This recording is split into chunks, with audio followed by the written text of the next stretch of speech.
confidence, passion, innovation, and understanding. Enabling opportunity.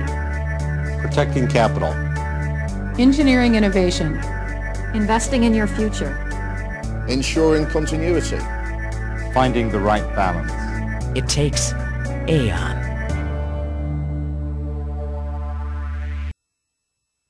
From prehistoric time to today, man's progress has been marked by his ability to fashion tools and use them to his advantage. From early humans making tools from stone, man evolved and was soon trading with other men. Money evolved, and tools such as the abacus to handle complex money transactions were developed. By the end of the 19th century, machines such as the cash register began to appear. 100 years later, we have even better computer-driven machines which track stock, change prices, and automatically reorder. Meanwhile, the reinsurance industry has failed to embrace man's drive for progress.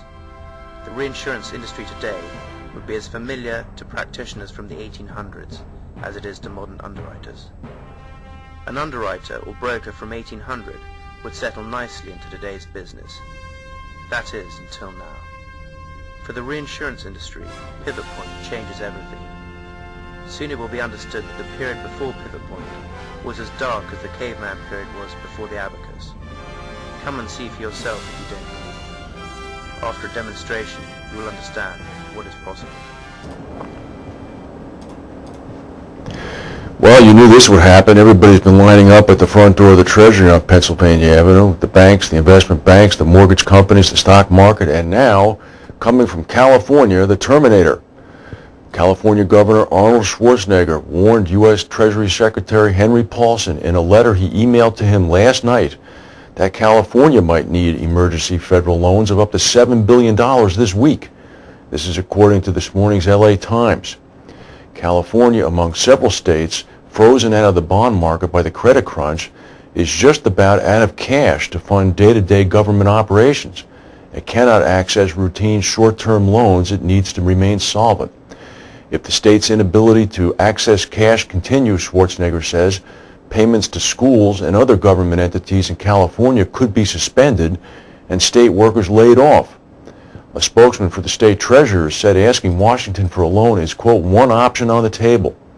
California typically borrows billions of dollars at the start of its fiscal year to fill its coffers until sales tax receipts flood in after Christmas. Cash needs to be in the state's bank account by the 28th of October to be available to fund a scheduled $3 billion payment to more than 1,000 school districts in California. I wonder who will be next. Not these folks. These are the people funding the whole thing. China. China has issued the second highest level of warning ahead of Tropical Storm Higos, which is now expected to lash the country's southern coast Friday and Saturday.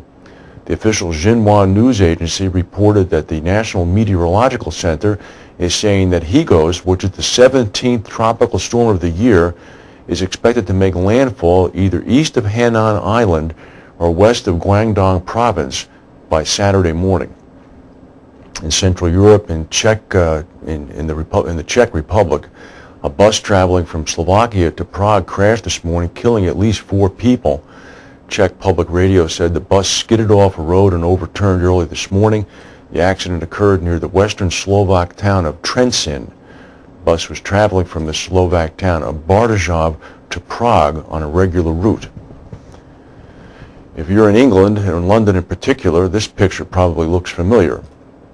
Yes, that's the U.S. Embassy at Grosvenor Square. The American government has had a presence at Grosvenor Square for the last 200 years, since John Adams went to London and purchased a townhouse on Grosvenor Square to function as the first American embassy. Last night, the American government announced plans to leave this embassy, and they're going to move to a suburb south of the River Thames. The reason for this is a security reason. A decade ago, the bombings at the 2 U.S. embassies in East Africa, as well as the 9/11 events, have really begun to push a gigantic security push at American embassies. The American ambassador to Britain, Ambassador Robert Tuttle, said that the American State Department has agreed to buy a 5-acre site at a place called 9 Elms in the Wandsworth area, and that the existing embassy building in Grosvenor Square will be put up for sale immediately. The State Department had been weighing whether to renovate the 600-room embassy or or sell it. They've decided to just sell it. The move will require an approval from the American Congress. The ambassador said that relocation is probably 5 years away. The American government has been selling embassies and other diplomatic buildings around the world as it consolidates diplomatic staff into more secure and modern compounds, often away from city centers. Our final story, it's a short one. Just check on the stock market before I go into that for your information. Stock market's up 223 points. Central Falls, Rhode Island is a gritty little industrial place about 4 miles north of Providence. Holds only one distinction that I know of, and that is that it has more taverns or bars per square mile than any other location in the United States of America. It's fallen on hard times recently. It used to be an industrial factory-based area, but all of that's now gone south, literally.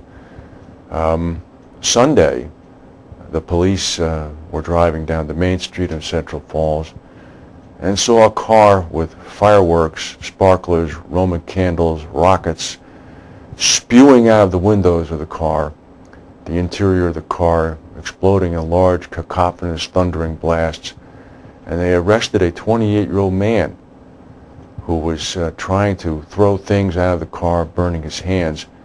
Apparently the man was smoking a cigarette, and the lit ashes from the cigarette dropped on the floor of the car, igniting approximately 22 pounds of fireworks he was carrying.